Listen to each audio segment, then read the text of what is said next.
신라시대 사찰로 추정되는 강릉 한송사지의 학술 발굴 조사가 시작됐습니다. 문화재적 가치에 학계의 관심이 쏠리고 있습니다. 회전형 교차로가 늘면서 차량 흐름이 크게 개선됐습니다. 그러나 일부 운전자들이 통행 방법을 제대로 몰라 교통사고가 많이 발생하고 있습니다. 평창 동계올림픽 조직위원회가 이달 말에 공식 해산됩니다. 올림픽 유산 사업을 추진할 기념재단이 출범을 앞두고 있습니다. 세계 물의 날을 맞아 물 부족을 걱정하는 속초시와 동해시의 현재 상황과 대책을 취재했습니다. 시청자 여러분 안녕하십니까? 뉴스데스크 강원입니다. 강릉 공군부대 안에 있는 송림 지역에서 한송사지 학술 발굴 조사가 시작됐습니다. 통일신라시대 창건된 것으로 알려진 한송사의 위치와 규모를 확인할 수 있을지 학계의 관심이 큽니다. 황병춘 기자입니다. 강릉 공군부대 안 솔밭에서 문화재 발굴 단원들의 작업이 한창입니다. 유물이 훼손될까 조심조심 흙을 걷어냅니다. 통일신라시대 창건된 것으로 전해지는 한송사의 존재를 확인하는 것입니다. 사찰터로 추정되는 곳에서는 석축이 보이고 여기저기 기와와 그릇 조각 등이 나왔습니다. 이번 발굴 조사는 오는 6월 초까지 진행되며 국비 70%를 포함해 3억 5천여만 원이 투입됩니다. 지난 2017년 8월에 실시한 시골 조사에서도 절터 흔적과 유구, 유물 일부가 출토됐습니다.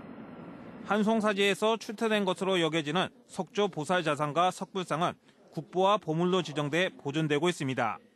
이곡의 동륙이라든지 관동읍지, 그다음에 동국 여지 승남 이런 기록에는 한송사지가 남항진 쪽에 있었다는 기록은 나오고요.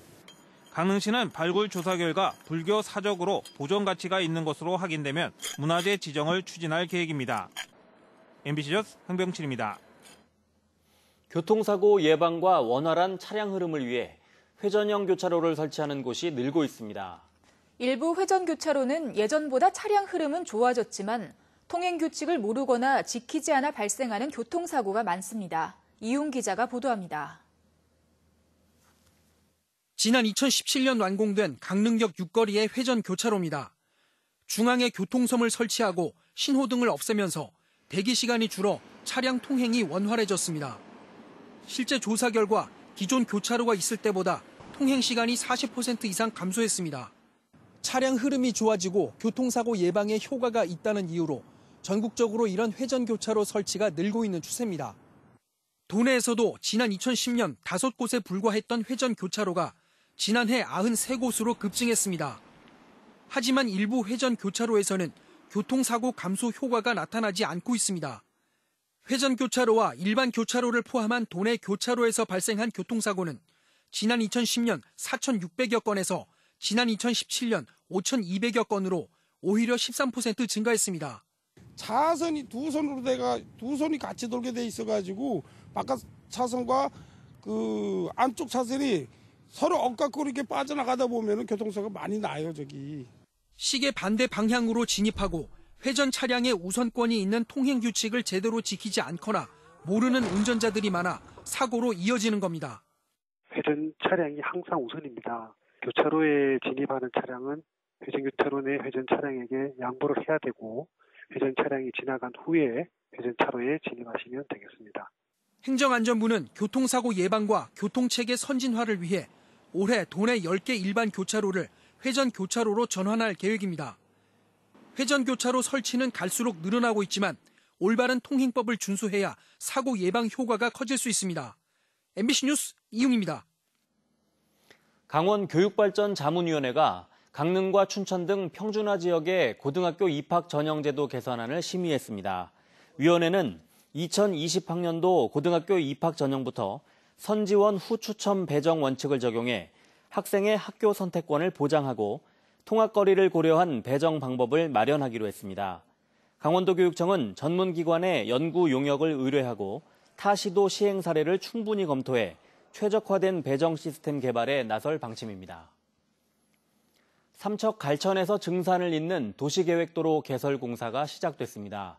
삼척시는 동해시 추암과 연결도로인 갈천 증산 간 도시계획도로 개설 사업을 내년 말까지 마칠 예정이라고 밝혔습니다.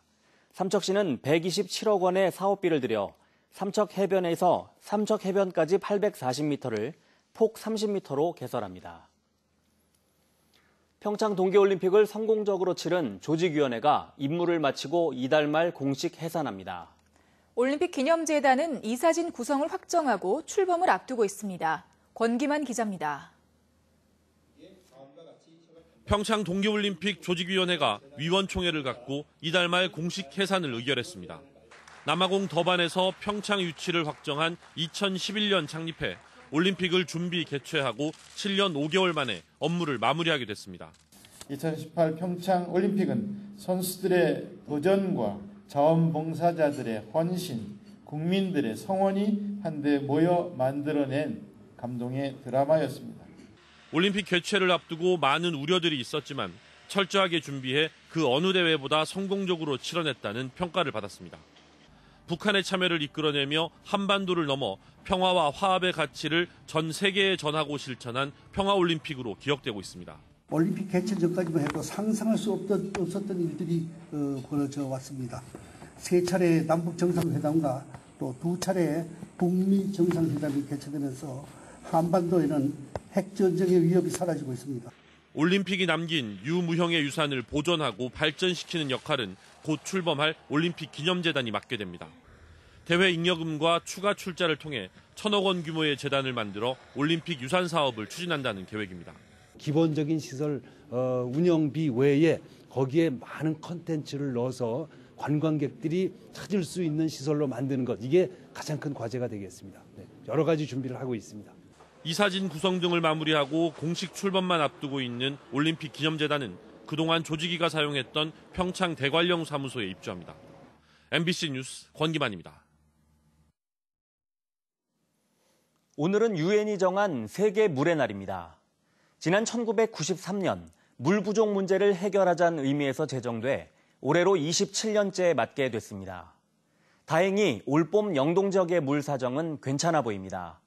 하지만 2008년과 2009년 태백에선 2달 넘게 제한급수가 이뤄졌고 지난해 속초에서도 제한급수가 실시됐습니다. 여전히 물 사정은 안심할 수 없는 상황인 겁니다.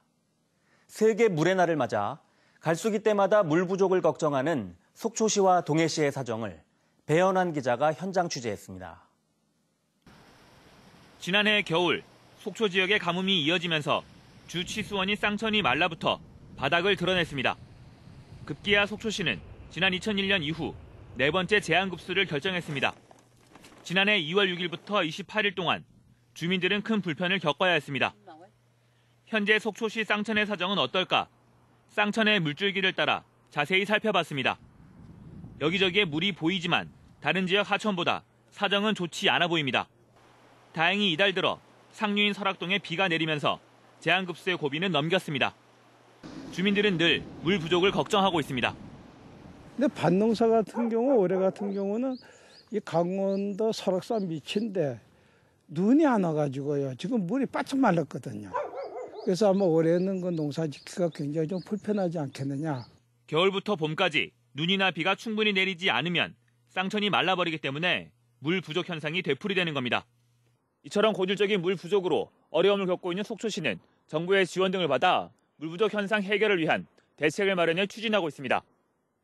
속초시는 국비 270억 원 등 모두 540억 원을 들여 쌍천의 저류조와 관정을 만들고 상수도 유수율도 높이겠다는 구상입니다. 갈수기에는 하루 평균 9,000톤의 물이 부족한데 이 사업이 끝나는 2023년엔 하루 13,000톤의 물이 확보될 것으로 기대합니다. 사업이 완료되는 3 내지 5년 후에는 일일 14,000톤의 물을 추가로 확보하여 가뭄에 어려움이 없을 것으로 예상하고 있습니다. 사정은 좀 낮지만 동해시도 물 부족을 걱정하기는 마찬가지입니다. 쉬수원인 전천이 거의 말라 있다 보니 동해시는 인근 달방댐 물을 사와 주민들에게 공급했습니다. 이 때문에 동해시는 오는 2020년까지 국비 등 58억 원을 들여 폐쇄된 취수정을 다시 사용할 수 있도록 하는 강변 여가수 개발 사업을 진행 중입니다. 하루 10,000톤의 원수를 추가적으로 확보하게 됩니다. 이 물은 가뭄 시에 동해시 북부 지역까지 공급하게 돼서 북부 지역 상수도 공급 안정화에도 기여하게 되겠습니다. 갈수기 물 부족 현상을 해결하려는 노력이 계속되고 있지만 아직 시간이 더 필요해 보입니다.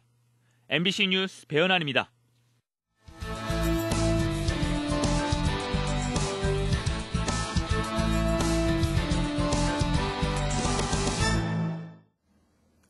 도내 65살 이상 노인 10명 중 1명이 치매를 앓고 있는 것으로 조사됐습니다. 중앙치매센터의 치매 현황 보고서에 따르면 2017년 기준 도내 65살 이상 노인 중 치매 환자 수는 2만 9천 명으로 치매 유병률이 10.8%로 나타났습니다. 시군별 치매 유병률은 태백이 8.9%로 가장 낮았고 횡성과 화천이 11.5%로 가장 높았습니다. 치매로 전환되는 가벼운 인지장애 노인은 22%로 나타났습니다. 올 들어 도내 산불 발생 건수는 지난해 같은 기간보다 늘었지만 피해 면적은 감소했습니다. 지난 1월 1일 양양 서면 산불을 시작으로 현재까지 도내에서는 28건의 산불이 발생해 지난해 같은 기간 14건보다 2배 급증했습니다. 올해 산불 피해 면적은 29.8헥타르로 지난해 같은 기간에 257헥타르보다는 크게 감소했습니다. 강원도 한해성 수산자원센터가 국내 최초로 성공한 연어 양식 기술의 특허를 출원했습니다. 한해성 수산자원센터는 대서양 연어와 은연어의 폐사율을 줄이면서 육상 양식할 수 있는 기술을 개발했습니다. 뉴스를